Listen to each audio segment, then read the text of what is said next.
प्रधानमंत्री नरेंद्र मोदीजी यांनी किसान सन्मान योजना सुरू केली आणि आमच्या शेतकऱ्यांना 6,000 रुपये हे मोदीजींच्या वतीनं देण्यात येतात। महाराष्ट्रामध्ये महायुतीच्या सरकारने देखील नमो शेतकरी महासन्मान योजना सुरू केली आणि या योजनेत आम्ही निर्णय घेतला की केंद्र सरकारच्या 6,000 रुपयांसोबत महाराष्ट्र सरकार देखील त्याच लाभार्थ्यांना शेतकऱ्यांना 6,000 रुपये देईल, म्हणजे महाराष्ट्रातल्या शेतकऱ्यांना एकूण 12,000 रुपये त्या ठिकाणी मिळतील। आपल्याला कल्पना आहे की या संदर्भात दर 4 महिन्यांनी आपण 2,000 रुपये त्या ठिकाणी त्यांच्या खात्यामध्ये देतो, 2,000 केंद्र सरकार देते, असं 3 हप्त्यांमध्ये आपण हे पैसे देत असतो। नुकताच प्रधानमंत्री महोदयांनी 20वा हप्ता या योजनेचा त्या ठिकाणी दिला आणि त्याच अनुषंगाने आता आपण देखील आज मंत्रिमंडळ बैठकीनंतर शेतकऱ्यांच्या खात्यामध्ये आपला नमो शेतकरी महासन्मान योजनेचा जो हप्ता आहे तो जमा करण्याकरता आपण कार्यक्रम केला आणि एका क्लिकवर हे पैसे आता जमा झालेले आहेत।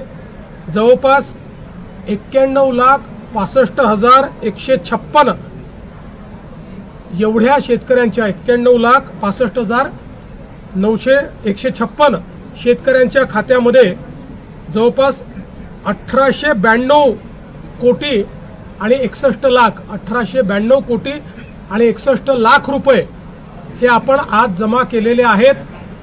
आणि मला विश्वास आहे की ही जी काही मदत आपण करतो त्याच्या पाठीमागचा आपला हेतू हा असतो की शेतीच्या कामामध्ये जे काही छोटे मोठे खर्च शेतकऱ्यांना येतात किंवा अनुषंगिक खर्च येतात त्याच्यामध्ये त्यांना मदत मिळाली पाहिजे।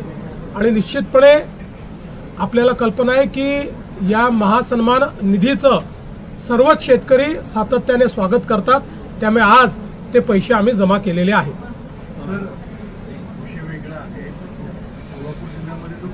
प्रकरण कलेक्टरांचा आता अधिकृताची माहिती आलेली की जी अवैध त्यावर डीवायएसपीने कारवाई केली अजित पवारांनी जी धमकी दिली त्याच्यावर आता प्रश्न उपस्थित होता की अजित पवारांच्या ऑफिस कारवाई का होत नाही। बघा, असं आहे की या संदर्भात जी काही कायदेशीर कारवाई करायची ती कायदेशीर कारवाई झालेली आहे। प्रकरणाची अजून पूर्ण माहिती आणि रिपोर्ट हा माझ्याकडे आलेला नाही, तो जिल्हाधिकाऱ्यांना मी मागितलेला आहे, तुम्ही मागणार आहे। एक गोष्ट आपण लक्षात घेतली पाहिजे की अजितदादांनीही या संदर्भात स्पष्टीकरण दिलेलं आहे। खूप वेळा समोरच्या बाजूला काय चाललं आहे याची आपल्याला कल्पना नसते। अनेक वेळा आमच्याकडे निवेदनं येतात, त्या निवेदनावर आम्ही कारवाई करा असं लिहितो, मात्र त्या निवेदनात सांगितलेली वस्तुस्थिती आणि प्रत्यक्षातली वस्तुस्थिती यात खूप अंतर असतं। मग अशा परिस्थितीमध्ये अधिकारी आमच्या नजरेस आणून देतात की आपण जरी कारवाई करा म्हटलं असलं तरी यांनी दिलेली वस्तुस्थिती योग्य नाही आहे, खरी स्थिती वेगळी आहे आणि त्या आधारावर कामं होतात। त्यामुळे या संदर्भात आता अजितदादांनी खुलासा केलेला आहे आणि मी स्वतः या संपूर्ण प्रकरणाचा रिपोर्ट देखील मागितलेला आहे।